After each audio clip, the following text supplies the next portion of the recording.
God'll get you for that one. Maude is owned by Shout Factory. God'll Get You for That, Walter, is produced for entertainment purposes only. Sponsored in part by Findley's Friendly Appliances. Hello, everybody, and welcome to another episode of God'll Get You for That, Walter. But not this time. Not in this time. But it got Sam Lewis. He did get Sam Lewis. He did get Sam Lewis. Sam Lewis got himself. Aw, actually, yes. Before we even begin this episode, there is a trigger warning. Yes. Unaliving/suicide is mentioned. Yeah. Yes. So if that kind of thing bothers you, upsets you, if you feel you need to skip this episode, we understand. We understand. So, with that said, welcome to God'll Get You for That, Walter, a podcast where we discuss the 1970s hit sitcom Maude. And today we're going over Season 3, Episode 20, Walter's Pride, directed as always by Hal Cooper, written by Norman Lear and Elliot Shainman, with guest stars Dick Wilson as Sam Lewis, better known as Mr. Whipple. Yes. I remember what was that? It was for... Please don't squeeze the Charmin. It was for Charmin. Yes. And now we have bears that don't know how to wipe their own tushies. Lovely. How far we've come. How far? How far we've come. And this episode originally aired on February 24th, 1975. My. What'd you think of the episode? It was a good episode. And not uproariously funny. And they had some moments that were pretty funny. It leaned more serious. Yes. It definitely leaned into more serious. One of those more serious episodes. Yep. Definitely. Well, I mean, we'll obviously be getting into the details of the episode, but it definitely dealt with small businesses, using food as a way to cope with a significant amount of grief. Mm-hmm. Stress. It also does involve, suicide and unaliving. So it's definitely got... I think a couple of the moments really came from Mrs. Naugatuck and... Yes. And a couple of, Maude's zingers here and there. Can I just point out, I hate that term, unaliving. It's like, you're trying... Why do we have to be afraid of the word death?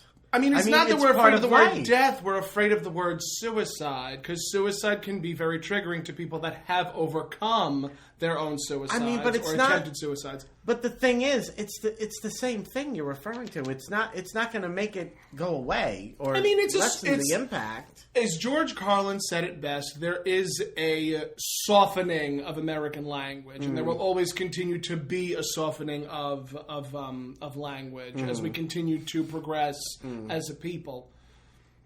Okay. So, I'm not agreeing or I'm disagreeing. I'm just saying, that's what ends up happening. Look at I'll use the best example. Shell shock has now become post-traumatic stress disorder. Right. So it went from shell shock to PTSD. Yes. So I can only imagine suicide is going to eventually become the going away of one person. I guess so. Yeah. I don't know. It just seems to me it's like. I don't know. It's like you're trying to lessen the impact, but it doesn't really lessen the impact. At least not in my mind. It might not in your mind. It might not even in my mind, but it does in the minds of others and our potential listeners. Fine. I have to say, since you've gotten Botox, you have an arch in your eyebrow. I do! And I'm starting to actually see your facial expression. So whenever you're going to be sarcastic with me, now I'll know. Yes, I did. Yes. Did we discuss it? We did not discuss that. We didn't discuss your Botox. Yes. Well, the reason being that I got the Botox was because I noticed, when I would do, my drag, and, I had these, especially one crease along a horizontal crease along the forehead that the makeup just sank into, and it creased so bad, and no amount of powder or pore filling primer could do anything about it. And you need the heavy duty stuff. I said, you know what? I'm gonna try it. I'm gonna try. And Botox. Aren't you glad you did? I am. I'm very happy. And also, as you noticed, she was able to also give me a little bit of a eyebrow lift. Of a bit of an eyebrow lift. It doesn't. it doesn't like automatically do that when you get the Botox. They actually have to. It's a waiting period. They actually have to inject it in certain areas to give you that lift. Mm-hmm. And she had told me, she said normally men don't want that. Of course they don't. You know, not the brow lift. They don't want that. They, No. you know. But she asked me, you know, and I said, well, you know, I'm doing this because I do drag. I said, and yeah, I want to look as snatched as possible. I said, of course you did. I said, give me all you got. And she did. And she did. So I've had 2 treatments so far. How many more do you have to go? That was it until it starts. Oh, until it starts to wear off. Yeah, but yeah, and as the more you do it, it's sort of like it just continues Stays to lessens, Mm-hmm. you know, the creasing. But we'll see how it goes. Right now, Yeah. I'm very happy with it. Good, as you should be. Now I can tell when you're really mad at me. Mm-hmm. You have no idea. Speaking of, and anecdotally, of course, when I called you Countess, Alexis messaged me directly after saying, Molly, you in danger, girl. Mm-hmm. And I'm like, but I love her. And I said it with love in my heart. Of course you did. I would expect you. Because you do the same thing to me. I do the same thing to you. I mean, I taught you everything. You did. Know. You did. Of course, I can't. I didn't teach you everything I know. Well, no. I just taught you everything you know. Well, that's true. Anyway, the episode opens with Maude and Mrs. Nogatuk arguing yes. about dinner. Yes. And Carol comes down the stairs singing Burt Bacharach's What the World Needs Now is Love, Sweet Love. Now is love, sweet love. Was that the Carpenters or Burt Bacharach? It was Dionne Warwick. Oh, we love her. Yes. We love her very Dionne much. Warwick. Yes. He called her his Black Pearl. I don't know if you know that. Did not. I don't even think our listeners knew that. Because she did a lot of Burt Bacharach songs like that. So Do you know the way he to was San her. Jose? He was her accompanist. Well, no, he. I think like Or wrote just the wrote a songs. lot of I don't know if he songs. produced them too, but you know they had like quite a successful working relationship. Okay. You know, and that was one of their big hits. Yes, of course. Love, sweet, sweet love. So Carol comes downstairs singing that. She goes into the kitchen, and of course, Maude and Mrs. Nogatuk are still going at They're it. fighting. And then Carol breaks them up She's trying to stop them. And then I think at that point she does end up stopping them for 2 seconds. Wow. Maude says hello, and I think Mrs. Nogatuk says hello, ducks. Yeah. And then they go back to screaming Go at back each to other. screaming.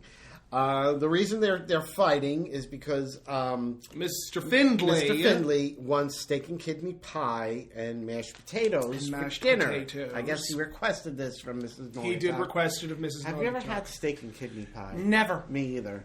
And I don't particularly want to. Well, you know, like anything like with organ meat, I'm not supposed Kidneys, to livers. I do love liver. Really?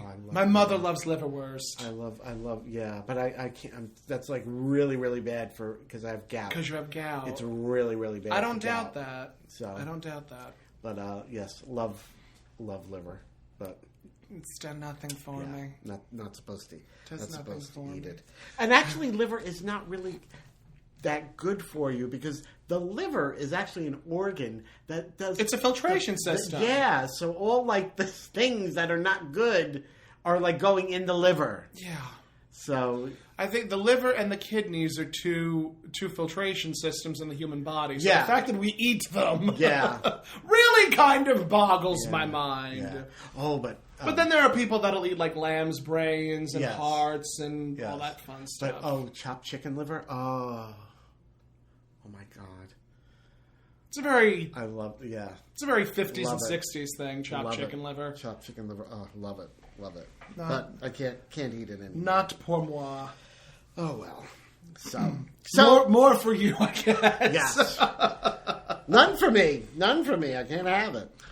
So Maude is yelling. She doesn't want Mr. Finley to have any potatoes because he's gaining weight. He's gaining weight, Yes. and it reaches a point where Mrs. Nogatuk finally relents and says, "Yes, mein Führer." And Maude goes in for a hug and says, I really ought to give you a raise. Yes. And Mrs. Naugatuck, of course, asks, really, when? And what does Maude say? When hell freezes over. And that always got a chuckle out of me. Yes. So then I think Carol we come to find out that Walter's been incredibly depressed and that he only overeats when he's worried about money matters. Yes. And he's been eating, he's been like turning off all the lights because he doesn't want to waste the electricity. Right. He doesn't want to spend more money on electricity. Right. And he is apparently like gaining weight at a really rapid pace. And I think Maude compares him to the Goodyear blimp. Also, said he had like a tapeworm.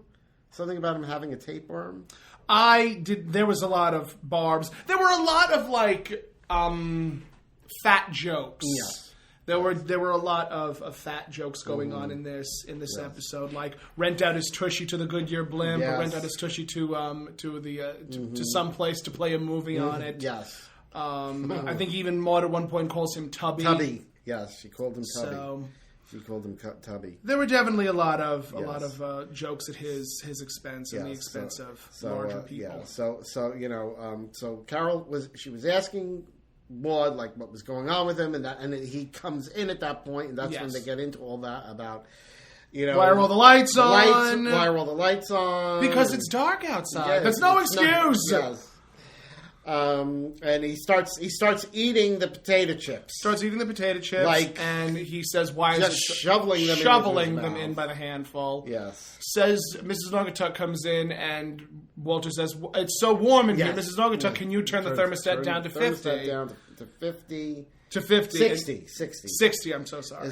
And so she asked if she could turn it down to 32. 32. To 32. And Walter asks why. And what does Mrs. Naugatuck say?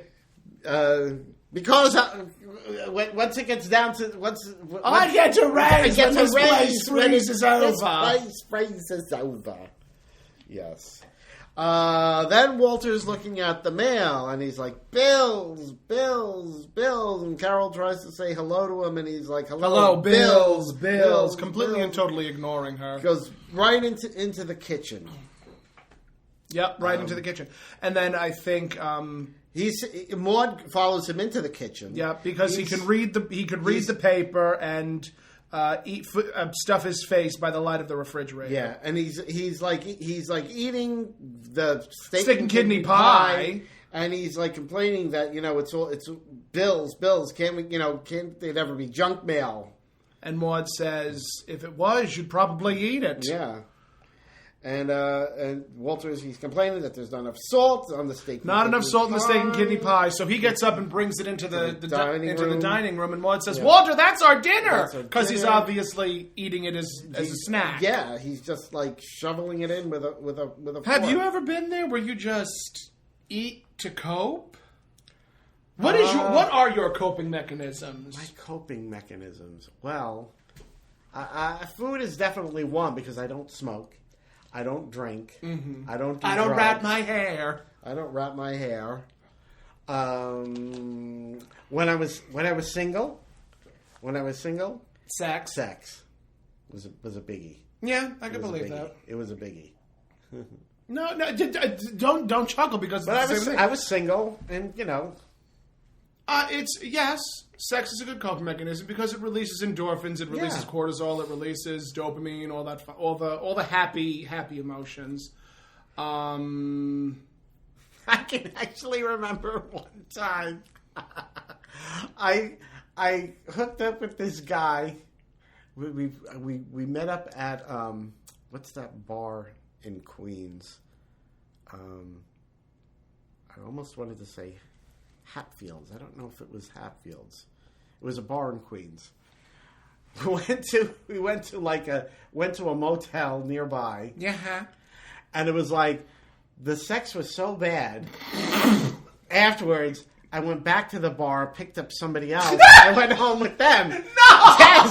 So I could sort of wipe away the bad sex. Well, with better sex.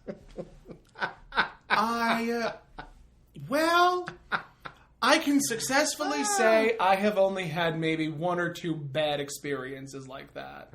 Because usually if I'm in a particularly amorous mood, I could end up with 2 or 3 guys a day if I really wanted to. You know what was so bad, though, about this guy? He just, like, laid there. He like, didn't do anything. Yeah, and I'm like, you know, you're like, hello? Hello? Is this thing on? It's like, just not doing anything. And it's like, I am so sorry that you've experienced that. I was like... But what a great story to tell the kids. It's a great one for the grandkids. What a great one to tell the grandkids. When I was your age, we went to the bars, and you can pick up a guy and take him to a cheap motel. You really can't do that. And we had to walk uphill in the snow to get there.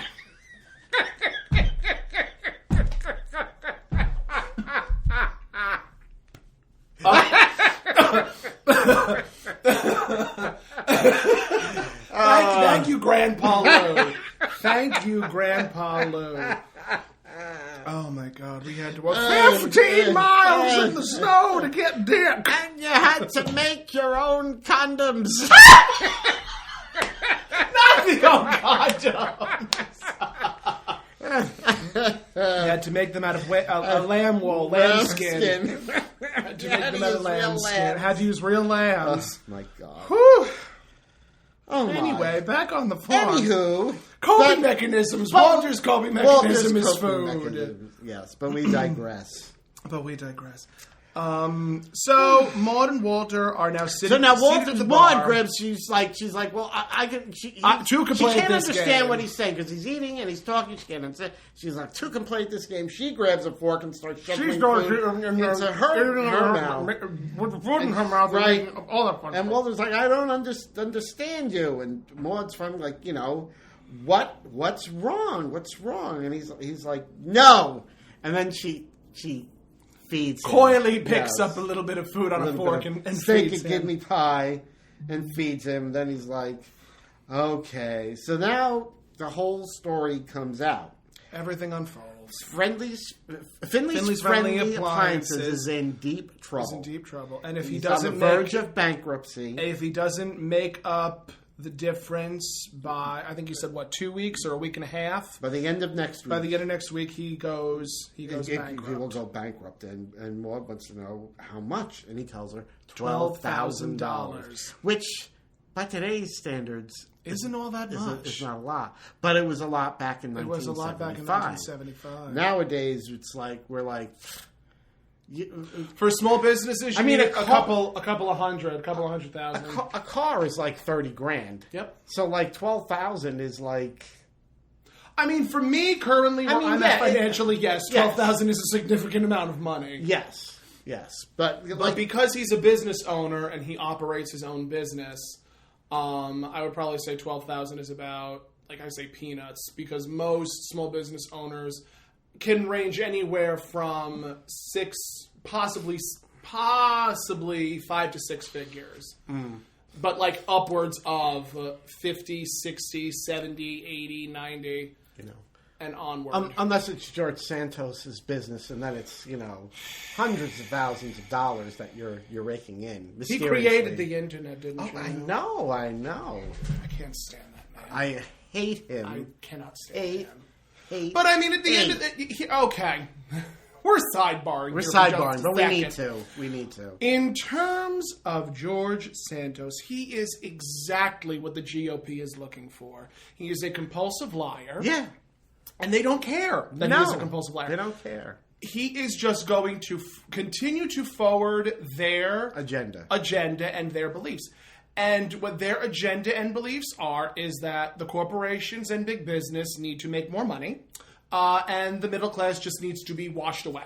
Basically, yeah. So the rich will continue to get richer under a GOP regime, and the poor will continue to become poor. Yeah.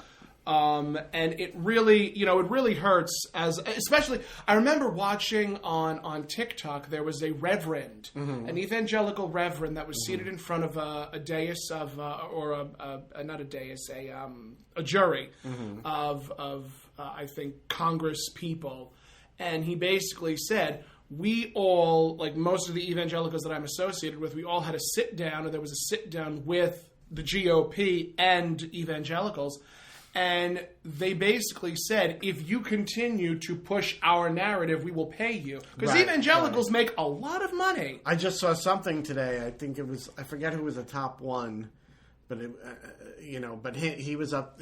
I don't remember what the top one was. Joel Osteen was near the top. Yeah, and it was just the guy's a multi-millionaire, billionaire. I mean, and it's just like, oh, so Christian. The most Christian. So Christian. The most Christian. I think, wasn't there that giant flood that happened in Texas and people were trying to seek refuge with Joel Osteen and he turned them away? Yeah. How Christ-like. I know. So Christ-like. Yes. So, yeah. But we get to talk about false gods later. Yes. We'll get to that in just a moment. Yes. But, the next bit of conversation that happens is that we find out that Walter's behind on payroll. Right. He needs to come up with this money. And when he says $12,000, Maude does, oh, good Lord, and does the sign of the cross. Right. And, Walter asks, when did you become Catholic? And Maude says, since we became paupers. Right. So we find out that Finley's Friendly Appliances has been around for 32 years. So he started it in, if it's 75 minus 32, that puts us at like 50 or 48. I guess. My math is no good. But he said 32, so that doesn't really make a lot of sense, though, that he started it when he was 20. 1975 minus 32. But, it's 1943. Okay, that doesn't... 1943. Because 1943, when did he go into the military? Yeah. Exactly. So I think it's, the math wasn't math. The math wasn't, The math wasn't mathing. Yeah. But I mean, I've actually had this conversation with a number of people. Certain sitcoms during certain periods didn't have, like, a Bible. Right. So, I mean... hence the multiverse of the Golden Girls. Hence the multiverse of where the Golden Girls. Every episode is accurate because every episode takes place in one of the... in a different universe. Infinite... One of the infinite universes of the Golden Girls. Exactly. Exactly. I think after Maude we should do the Golden Girls. There's actually still a Golden Girls universe where Coco is still there. Where Coco is still there as the cook. Believe it or not, yes. I could believe that. So math wasn't mathing. 32 years at Finley's Friendly Appliances. And Walter, he says he doesn't want to cry, doesn't want Maude to see... because men don't cry. Men don't cry. And I think he said, in my whole life, I only saw like maybe 3 men cry. Right. I think that's why a lot of men don't live as long as women. Yes. My family is a perfect example of that. No men in my family have ever shown emotion. The only time I think I've ever seen my father cry was when we had to put our dog down. Uh-huh. And that was the only time I ever physically saw that man openly weep. Yeah. And, I've seen my mother cry. Uh-huh. I've seen just about everybody in my family cry at least once. Mm-hmm. And they've obviously heard me cry because I am an incredibly emotional person and wildly sensitive. But, I really do feel like there is such a horrendous stigma about men showing their emotions that it slowly kills them. I think so. I think a lot of reason why men don't live as long as women is because, they're taught to, like, hold all that in. Hold all of it in. And then that's what leads to heart attacks. Yeah. But not even just heart attacks. I think it's like, the stress weighs on you internally and things like that, Yep. Because, women, they're freer to express their emotions. And this, dear children, is why Tomcat is in therapy. So, Maude says, why don't you... they have this conversation about small businesses. Mm-hmm. And Maude asks, why don't you try to get a loan? Right. And, I was trying really hard to hear that conversation. The problem is, Norman Lear is so good, and Hal Cooper directed Maude and Walter so perfectly in this one specific scene that they, zeroed in on this one topic for all of, 10 seconds. And then it just... We were right on to the next joke. But it was basically mentioned that because you're a small business, you don't stand a chance, especially with the way that the country is going. I believe that was something that Walter had ended up saying. Well, Walter, when Maude suggested him, taking out a loan, he said that he had borrowed on everything. And who brought up Sam Lewis at that point? Was it I think it was Walter. Was it Walter? Oh, no, it was Maude. Maude brought it up because she had said... No, Walter brought it up, saying Sam Lewis... Right. His plumbing business. What was he? The plumbing king? Plumbing king of Tuckahoe. Tuckahoe, right. He just had to file for bankruptcy. Yeah. And then Maude suggests, what about, a government loan? A government loan. And he says that they won't do it. You have to be like a bank or, a corporation. Which, again, is not that far off from what happens today. No. Banks and loan companies will always be bailed out before the average American is. They get bailed out by the government, and the individuals are just, tough luck. Yeah. This was in 1975, people. Yeah. 1975. We're in 2023, and we're still dealing with this. Yes. But Elliot Jane Wade. Who's that? I don't know. I don't remember that. I know that Walter had said it. I'm going to look it up. Vamp. Da, da, da, da, da, da, da. So, how about Elliot Janeway, born Elliot Jacobstein, was an American economist, journalist, and author widely quoted during his lifetime, whose career spanned 7 decades.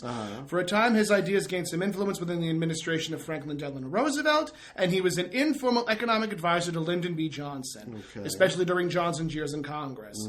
Though he broke with Johnson over the economics of the Vietnam War, his eclectic approach focused on the interaction between political pressures, economic policy, and market trends.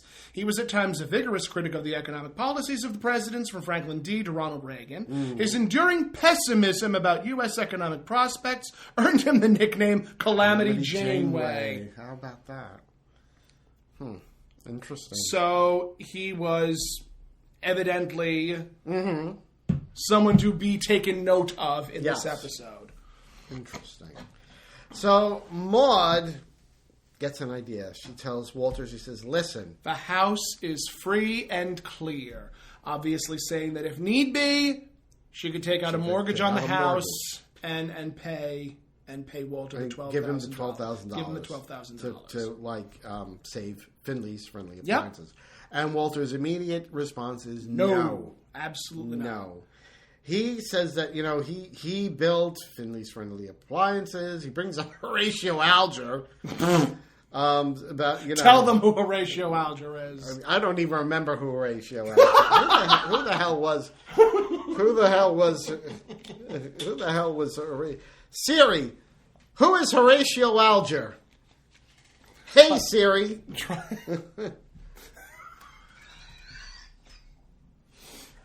Who is Horatio Alger? Mom, I can't stand you. What? Speak. Hey, Siri. Yep. She's not working. Who is Horatio Alger? Here's some information. Oh. He was a musician? I guess so. Horatio Alger Jr. was an American author who wrote young adult novels about impoverished boys and their rise from humble backgrounds to lives of middle-class security and comfort through good work. So Walter is comparing himself to a character in Horatio Alger novel because he came from humble background to the height of middle classdom. Middle classdom. Okay, so Thank you for coming on that journey with us, friends. So, and Maude says something about, I asked for an American success story. Not a bicentennial minute. Bicentennial minute. All right. So, at that point, and she tells him this isn't charity; it's a loan. Walter does not want her to risk losing the house.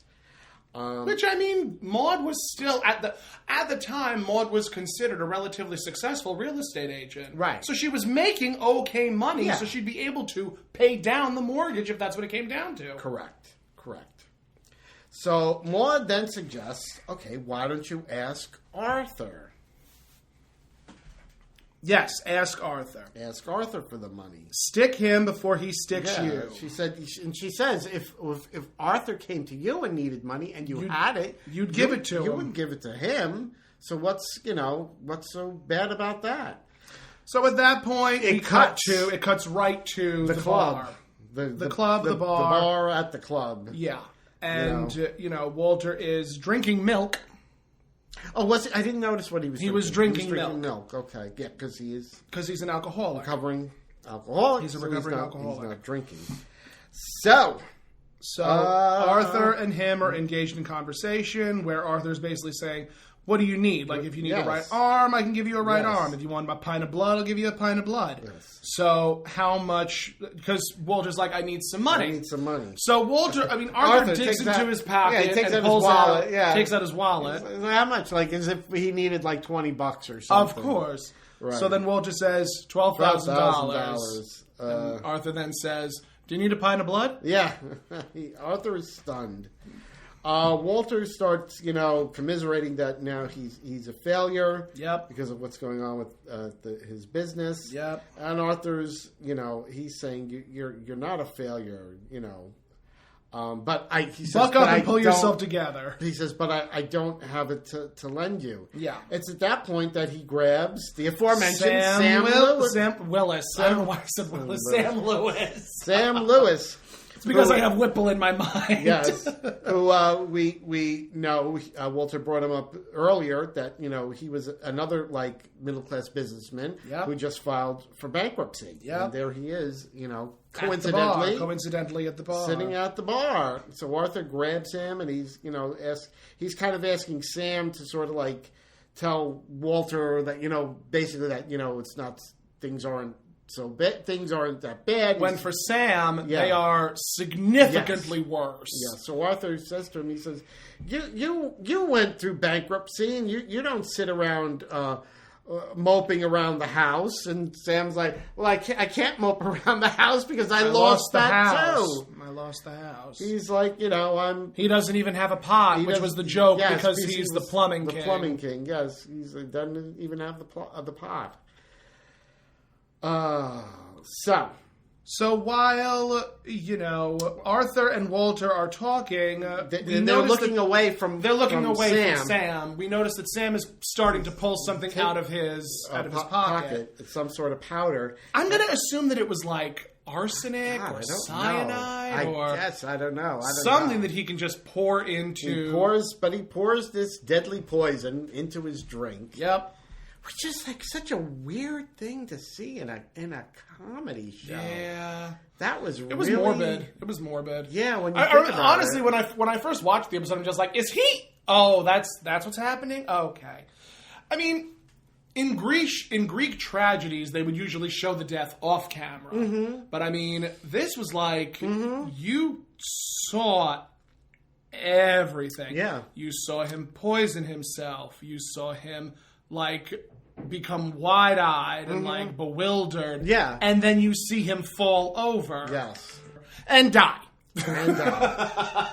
End scene. Fall over, die, end scene. Yes. But I think they tried to make it funny. Yeah. Because it was weird. So it was Sam pours the poison into his drink, stirs it up, and then Walter, instead of grabbing his drink, accidentally grabs Sam's drink, which has the poison in it, to drink it back. And Sam's like, no, that drink is for me. That drink is my drink. And Walter says, "Oh, I almost drank it. That stuff's poison to me." Obviously, because it's an alcoholic beverage. Because it's alcohol, yeah. So at that point, Walter then goes on this little, like, vignette. Yes. And he's like, just for a second, I thought about offing myself. Yes. And it was this long, drawn-out thing. And as Walter continued to draw it out, Sam Lewis just continued to die. Right. Basically. Yeah, basically in front of everyone's eyes. In front of everyone's eyes. And then, Sam passes out. Walter is completely and totally shocked and bewildered. Yeah. And he starts inhaling the bar nuts. Yes. So at that point, we cut to... We break for commercial, and then when we come back... Yes. Mrs. Naugatuck is in the living room with Maude, yes? Yes. And what... I think Maude was saying, has Tucker Harmon arrived? I heard something about Tucker Harmon, unless I misheard something. You may have misheard something. Or was she asking if it was, or was it Arthur? Maybe I misheard her. Probably Arthur. Yes. And because they're supposed to have chicken for dinner, right? Yes. But Walter's already eating the chicken. Yes? Yes. No? Chicken for dinner. Yes. Maude and Mrs. Naugatuck are having the conversation about chicken for dinner, and, Mrs. Naugatuck already said, Mr. Finley had already gotten his hands on the chicken for dinner. Right. And Mrs. Finley. Maude. She is Mrs. Finley. Maude asks how much of the chicken is left. Right. And Mrs. Naugatuck quips, only the place where the egg comes out of. Yes. So Mrs. Naugatuck then says, I have $300 tucked in my stockings. She has $300. She wants to help. It's tucked in her stocking. And, she goes to sit on the couch and lifts up her skirt. To take the money out of the stocking. And Maude says, don't raise your skirts. Yes. If Mr. Finley sees your leg, he's liable to bite it. Yes. Because he's been eating everything. Walter then comes out in of a the fat kitchen. suit. Yes, his gut is huge. He has a fat suit. His gut is huge, and he's eating was it like a chicken leg? I think a chicken leg or something to that effect. And he's asking Maude. He was like, "When is Mrs. Naugatuck going to be able to let out my pants?" Let out my pants. Maude is like, she's letting them out as fast as she can. She says he's got fat lag. And Walter's he's basically just given up. He's given up. He says, I'm on the verge of bankruptcy. I need a miracle, Maude, and you haven't been a Catholic long enough. Right. So he's just going upstairs. He says, just call me when dinner is ready. Yep. So at that point, Walter comes in. Arthur comes in. I'm sorry. Arthur Every comes in. time. Why do we... I want to know why we confuse the two of them. I don't know. Because they both end in R. I guess so. Walter, That's Arthur, my reasoning, and I'm sticking to it. Because they both end in R. They both end in R. So Arthur comes in. And Maude tells races over to him. Yes. Also, I was kind of loving Maude's outfits. Mm-hmm. Like, she was wearing this sort of black turtleneck and black pants, and she was just wearing very colorful vests and shirts over herself. Very Maude. Yes. Very Maude. So, Maude tells Arthur that, she has the money. She mortgaged the house. She put a mortgage on the house. She raised the money to $12,000. She has like a well, check. wait. Even before that, Arthur was saying how he was talking to all of his doctor friends. Oh, yes. All of their money was locked up in medical buildings. Right. Which, yeah, very typical. Yeah. So Arthur couldn't get any help from any of those people. Exactly. But Maude is, she mortgaged the house. She has a check. So she tells Arthur she just needs him to tell Walter that he raised the money. He just has to take the check, deposit it, and then write a check to Walter. Which you have to have a lot of trust in somebody, I guess, to do that. $12,000. That's not a small amount of money. Yeah. And I think one of the things that Maude had said was, I can't tell him that I mortgaged the house. The last time I did, he goes off and he threatened me with a leg of lamb. So we have to take into consideration the name of the episode is Walter's Pride.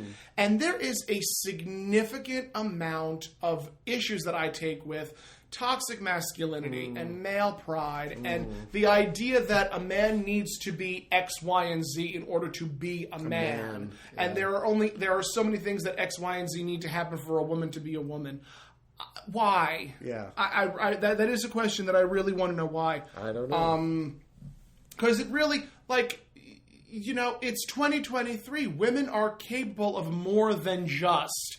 Men are capable of more than just. Mm-hmm. So I don't understand why there needs to be these gender norms that have done absolutely nothing for society. I don't know why. So yeah. It's just like if I was in Walter's position, the first thing I would say is, are you okay doing this? Mm-hmm. Okay, if you're okay doing this, then let's move forward with it. Mm-hmm. And just have that open, honest conversation as a married couple. Mm-hmm. Speaking about like these gender norms, it's funny because like a lot of times when I do like a TikTok on my TikTok channel, which is just so bustling with activity right now. Go ahead. Check out Toni Homeperm on TikTok. But a lot of times, and we did the one live. Yes, together. we did the one live together, and I saw a couple of those comments where it was just it's just ridiculous. Men shouldn't wear dresses. You ever see the Gladiators? Have you seen the Pope? Right. Do you? Or have you seen the Cardinals? Yeah. Have you seen anybody in the pulpit? Right. Those are the ones you should be. Those are the men in dresses you should be focusing on. What do you remember seeing Jesus in a 3-piece suit? Nope. I don't recall seeing Jesus in a 3-piece. I haven't seen white Jesus in a 3-piece suit, and I haven't seen black Jesus in a 3-piece suit. Right. Men shouldn't wear makeup. Really? Where did the trend of wearing makeup started? Men, not women. Men. I would also like to point out, and I've said this a number of times, and I even said this on the live, if you're an actor, if you are on stage, you're wearing makeup. Yeah. If you are a performer that goes out onto a stage with stage lighting, you have to wear makeup. Mm-hmm. If you are in a production, you wear makeup. So it doesn't matter whether your makeup is feminizing your face or making your face look more masculine. You have to wear makeup. I mean, you look at somebody like who's it typically? Hugh Jackman. Hugh Jackman, or even look at The Rock, probably one of the biggest action movie stars out today. Still has to wear makeup. Before he starts to film, he's sitting in a makeup artist's chair and he's getting his face painted. He's getting his face did. He's getting his face painted. Mm-hmm. Okay? Nobody on any movie is getting in front of the camera. Except the only person who I could think of would be John Wayne. No. I think John Wayne is the only man who probably would never have worn makeup. Oh, he did. He certainly did. They all did. Okay. Then they he all did. Then they he all did. did. Don't. I remember seeing there's glamour photos of John Wayne. True. Albeit he's in cowboy gear or war glamour gear photos of John Wayne, glamour photos of Marlon Brando. They were still glamour photos. They were lighting was set up and they're supposed to look like a certain way and all this. But it was all same amount of work, time, energy that went into a Vogue shoot. Went into those shoots. Yeah. And it's like the same process. Yep. It's the same process. Yep. So yeah. Yes. So who comes up with these gender stereotype norms? Tradition. That's tradition. Forgive the fiddler reference, but traditional norms are leaned into. They sort of bleed together in certain areas. I saw somebody the definition of tradition. Tradition is the. I know what you're going to say because I've seen it too. Something about remembering the dead. Yeah. Traditions following the beliefs of dead people. Of dead people. Following the beliefs right? of dead and people. You're not wrong. And that's what it is. That's exactly what it is. Yes. That is 100% what it is. Of dead people. See, I'm all for like making things tradition. Like, I'm all for like decorating at Christmas. My mother bought ribbon candy. Mm-hmm. My mother never buys ribbon candy, but the reason she bought ribbon candy was because my grandmother always ate ribbon candy for Christmas. Right. So she bought a box of it. It's still sitting Lord. It's still sitting, just collecting dust at this point. Next to the fruitcake. Next to the fruitcake. Of course. And I'm like, I understand why my mother did it, though. I will always understand why my family does the traditional things that they do. Mm-hmm.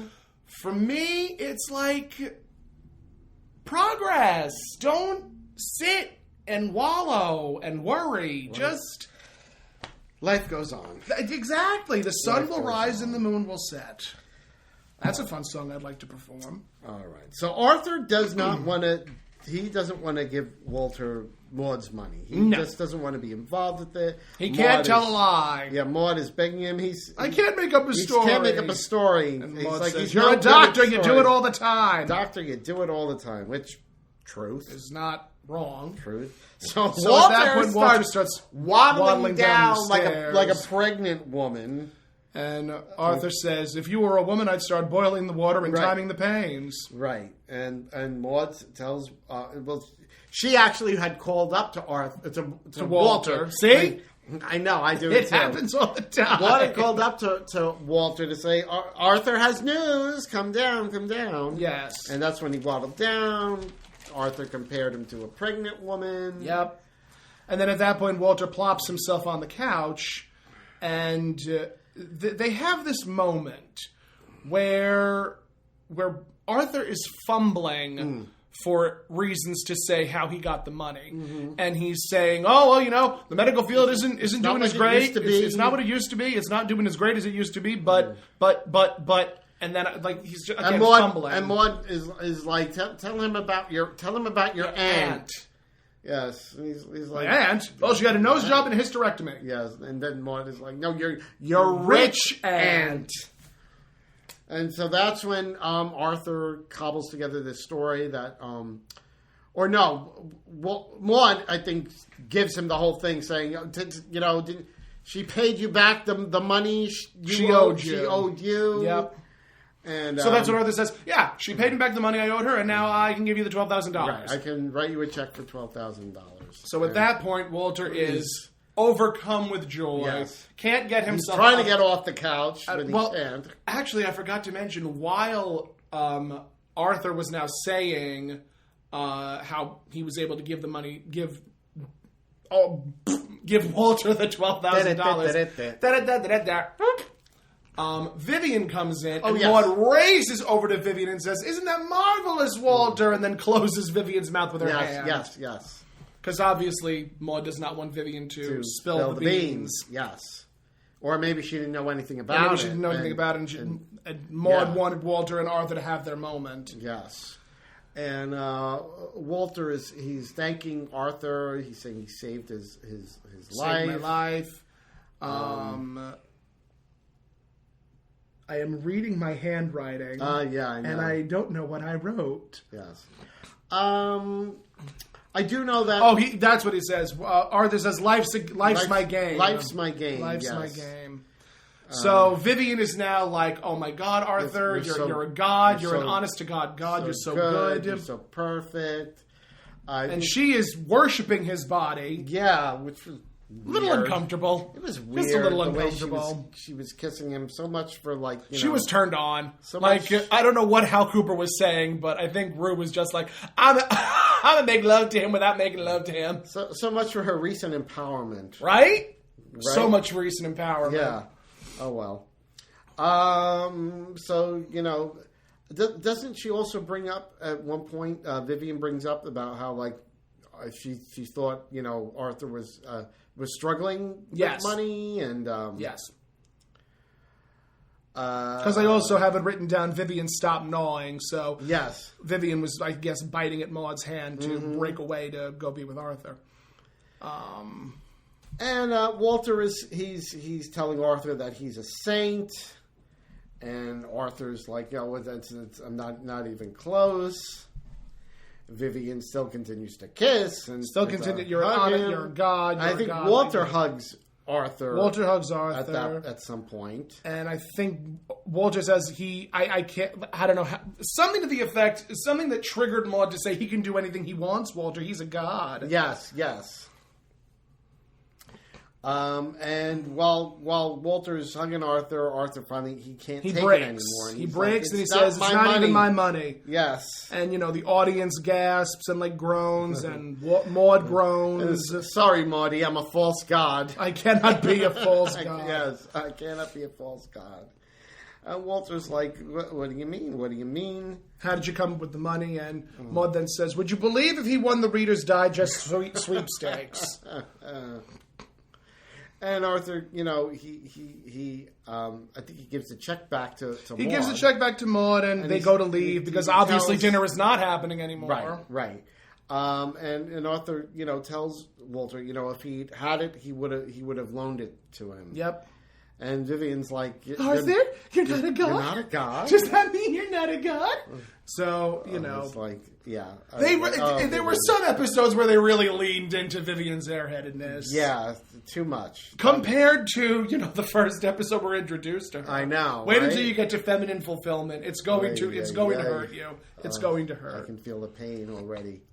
So, Walter asks how Maude got the $12,000 because Maude then finally comes out and says, here's the money Maude comes clean. So Walter is starting to get perturbed and asks, where did you get the money? And Maude quips, Mrs. Naugatuck and I earned it working both sides of the street. Yes. So Walter is now incensed. Right. Telling her, don't honey me. Right. I'm going to go into the kitchen and make a sandwich this big, obviously. And after she made a remark about both sides of the street, she told him she mortgaged the house. And that's when he really flips out. Yep. He's really mad, and that's when he he's heading towards the kitchen. Doesn't she ask him, what are you doing?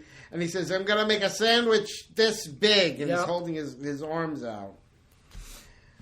Yeah. So he goes into the kitchen and Maude follows. He's trying to make a sandwich, and Maude tells him, she's like, go ahead, solve your problem like Sam Lewis did. And who cares that you've already had one heart attack? Yes. And she says, you forgot the mozzarella.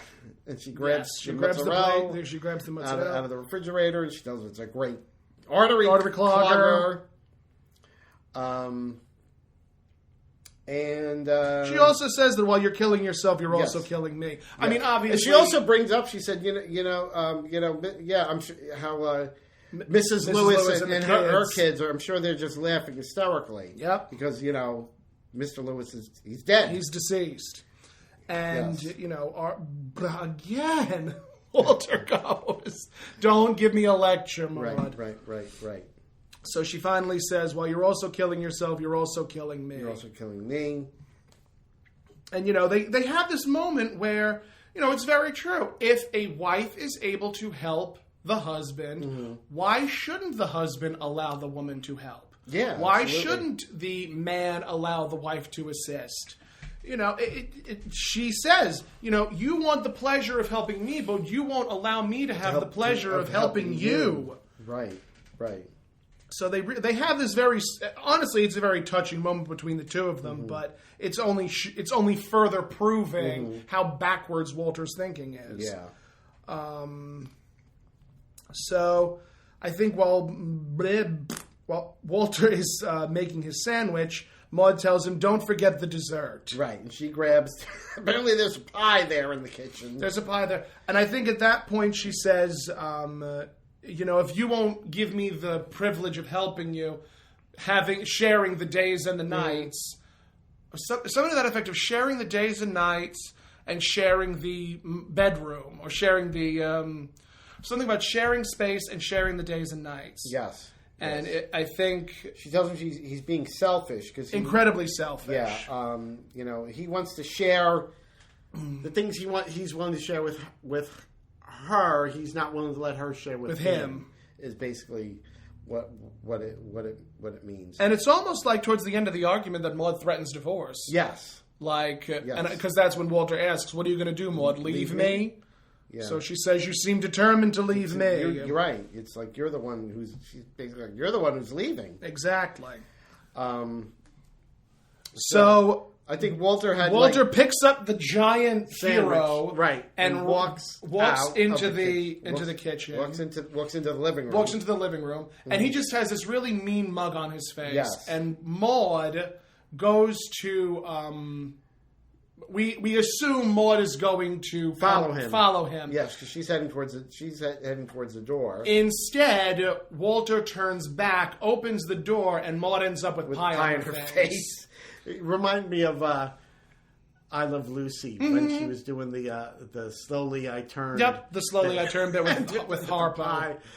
Not Harpo. Who was the vaudeville actor that was in that episode? I don't remember, but it was very that. It was very Laurel and Hardy. It was very slapstick. Yeah. Which I was like, okay, this is how we're ending the episode. We're ending the episode with slapstick. Gotcha. Yeah, and when he's holding the pie and she says, "Let me have it," and let her have it. Terrific.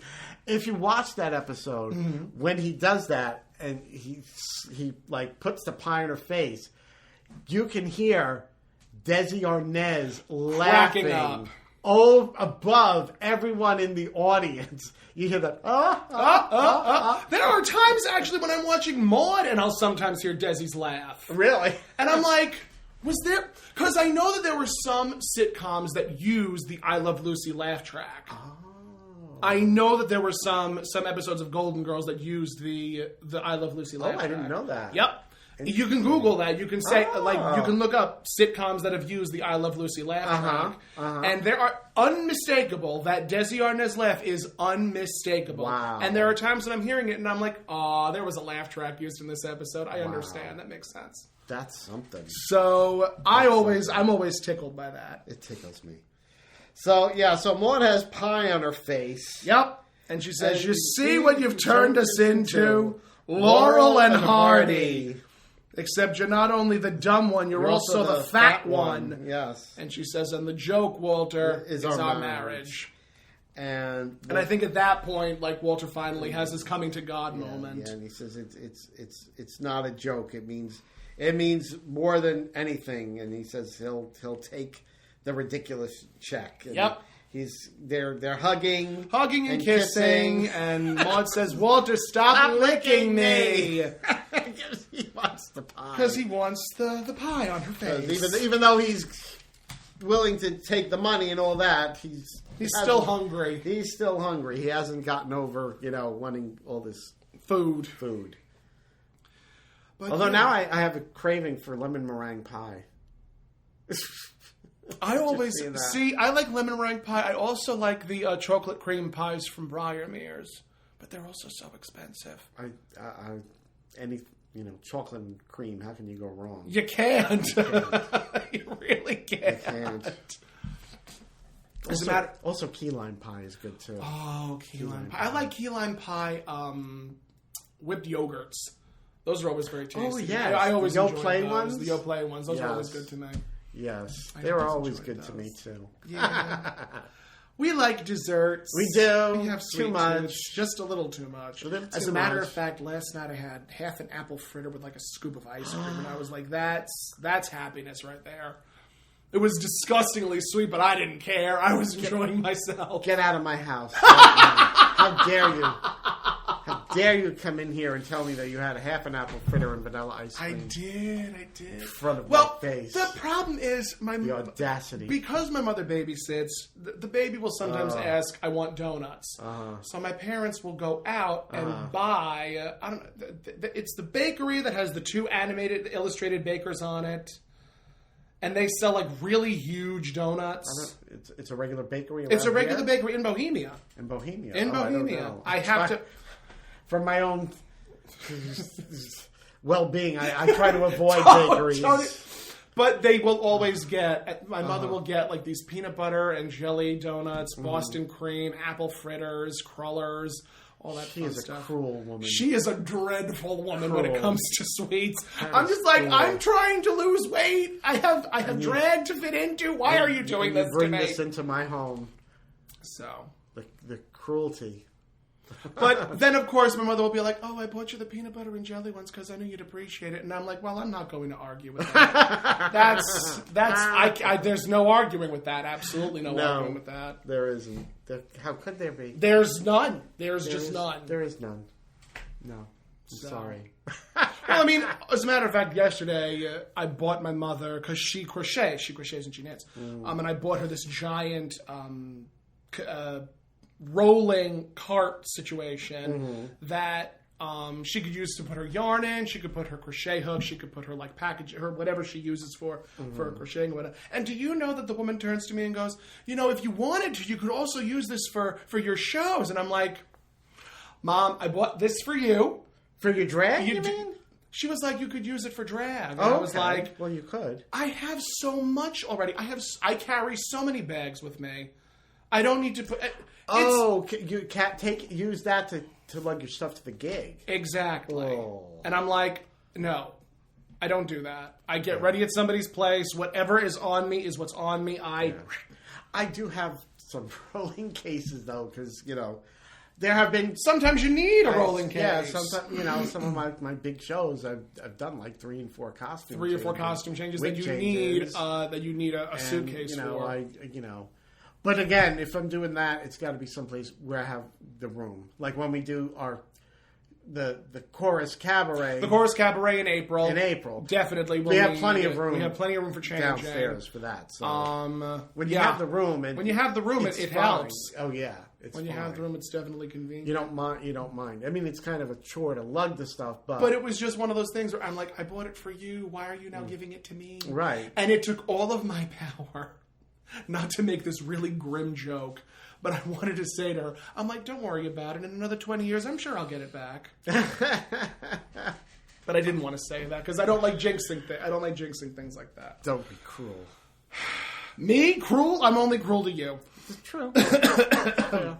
Where can they find you on social media, Ma? Everywhere. Toni Homeperm. And that's Facebook, Instagram, and, of course, YouTube and TikTok. Those are the 2 most important ones. Yes. YouTube because she has TikTok. The most... You still have 7.1 thousand followers on Facebook. I didn't even know. Surprise! I saw that and I was like, why am I putting that you only have 5,000 on... No, you have You have almost 20,000 followers across all forms of social media. I know. Who'da thunk? I did. Who'da thunk? I knew these things. It's because you're old, you're short, and you're Sophia. People love me. I guess so. They just adore me. The tall one isn't so crazy about you.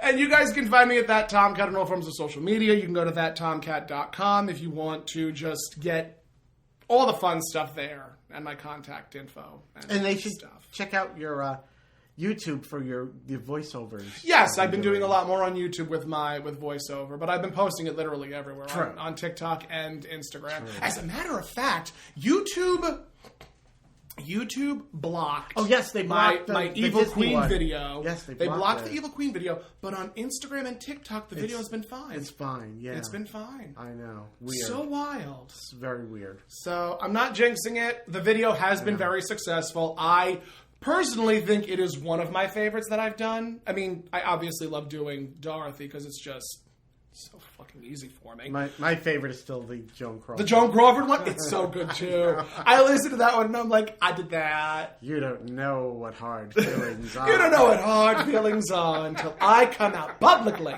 against your product and you'll see how much you sell. It was a good scene. That was a great. I love that. Great scene. I love that. It's a great scene. I was looking at the Barbara Please one. Mm-hmm. That is a difficult scene. Yeah. Because that requires a lot of screaming over things, and I would just need to figure out how to manipulate the audio. Yeah. But if you would like to follow us and you would like to continue to follow the show, you can at Finley's Friendly Appliances on Instagram, and God Will Get You for That, Walter, on Facebook and YouTube. Right. And we'll see you again for another episode of. You'll hear us again on another episode of God Will Get You for That, Walter. Bye, guys. Good night.